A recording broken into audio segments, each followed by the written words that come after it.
Olá, galerinha! Tudo bom com vocês? Bom, no vídeo de hoje vamos falar sobre o reino fungi. Os fungos.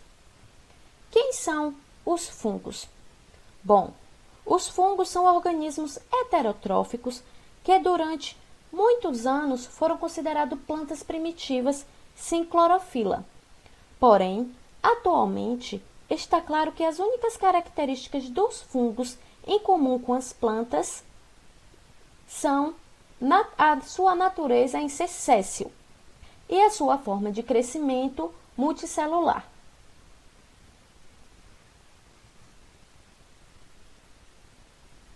Evidências recentes no campo da biologia molecular sugerem que os fungos são mais relacionados com os animais do que com as plantas. Sendo assim, os fungos têm uma forma de vida bem distinta dos outros seres vivos, o que faz ele pertencer a um próprio reino, que é o reino fungi. Vamos falar um pouquinho agora sobre as características gerais desses organismos. São organismos essencialmente terrestres. Bom, a maioria dos fungos possui uma organização filamentosa. Esses filamentos são conhecidos como hifas.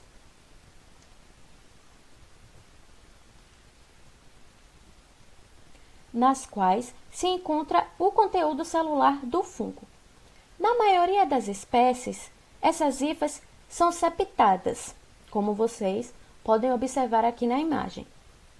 Isto é, elas estão apresentando paredes transversais que delimitam um compartimento celular ao outro. Quando ocorre a presença de dois núcleos em cada compartimento, são chamadas de hifas septadas dicarióticas.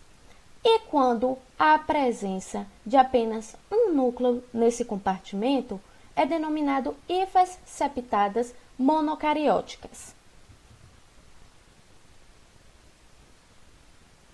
Como vocês podem observar aqui na imagem, os septos, eles não separam completamente as células. Eles têm essa perfuração central, pela qual as organelas citoplasmáticas e mesmo núcleos podem passar de um compartimento para o outro. Porém, certos fungos são constituídos pelas chamadas hifas cenocíticas, que não possuem septos. Elas são preenchidas apenas pelos citoplasmas e com inúmeros núcleos.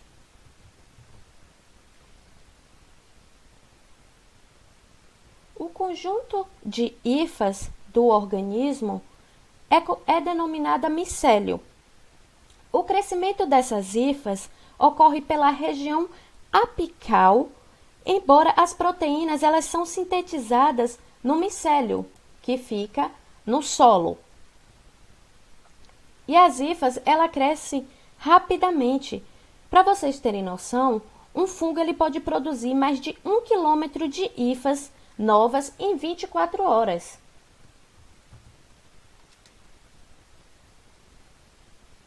Uma outra característica dos fungos é a presença da parede celular.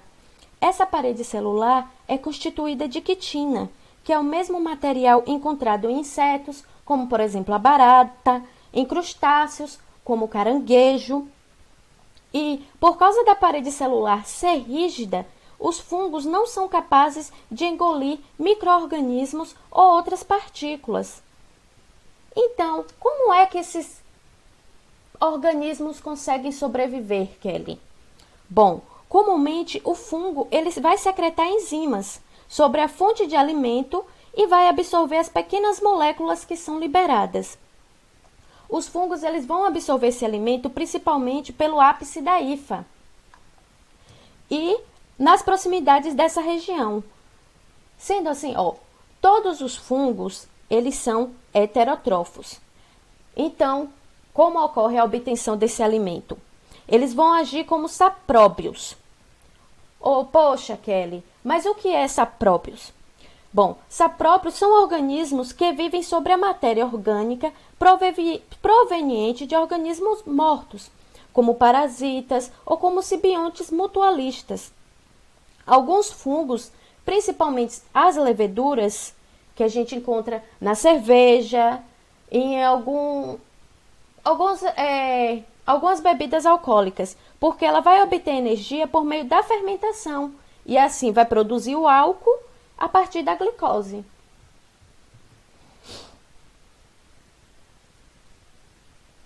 Agora que vocês conheceram um pouco das características desses organismos, vamos falar um pouco sobre a sua diversidade.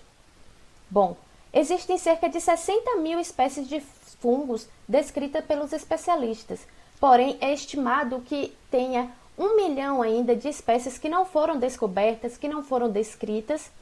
Sendo assim, ele é considerado o segundo maior grupo, estando atrás apenas dos artrópodes. Eles são classificados em 4 filos: os Chytridiomycota, Zygomycota, Ascomycota e Basidiomycota.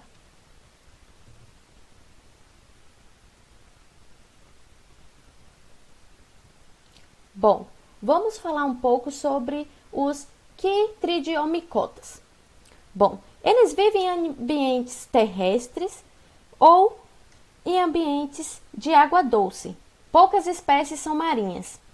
Podem ser unicelulares, multicelulares e a sua principal substância de reserva, como na maioria dos fungos, é o glicogênio.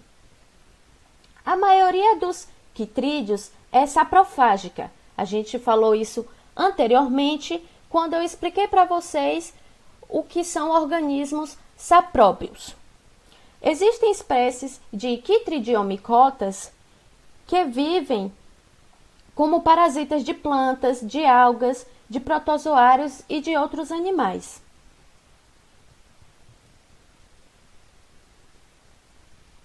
Até o momento, foram descritas 706 espécies desses organismos. Aqui são alguns exemplos dessas espécies.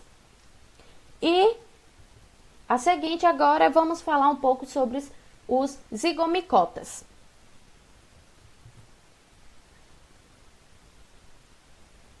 Os zigomycotas, eles são fungos dotados de hifas cenóticas, ou seja, não possuem os septos. E eles não formam um corpo de frutificação.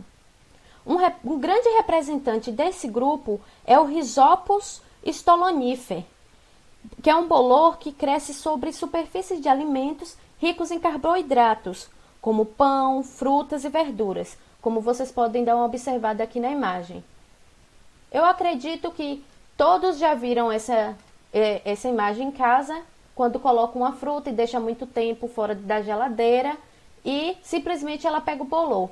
A maioria desses bolores, provavelmente, eles serão das espécies zigomycotas.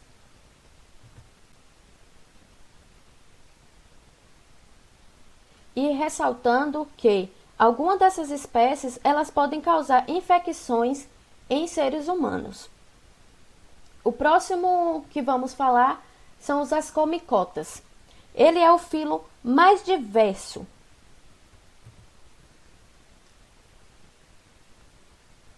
E é caracterizado pela presença de ascos.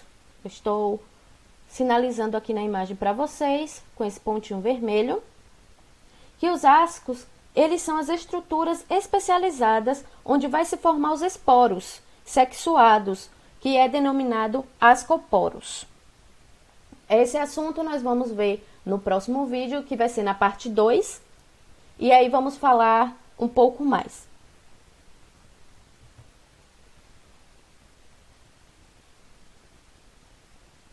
São comumente identificados pelos bolores verde-azulados, vermelhos, e alguns são comestíveis. Em muitas espécies de ascomiceto, o asco, essa partezinha aqui,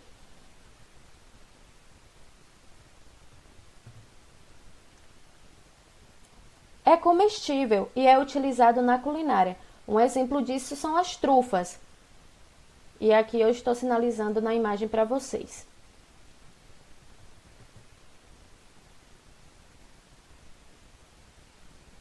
Dando continuidade, agora iremos falar um pouco sobre os basidiomicotas. Bom, os basidiomicotas, eles apresentam basídeos, por isso o seu nome, que são estruturas especializadas nas quais se formam os esporos sexuados. São denominados os cogumelos, são estes aqui, e os orelhas de pau. São importantes decompositores fundamentais para a ciclagem de nutrientes, possui diversas espécies comestíveis e são largamente empregados em culinária.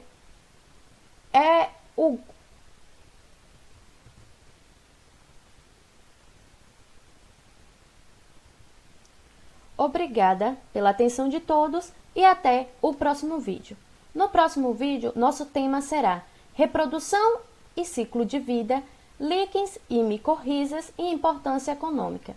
Vejo vocês no próximo vídeo.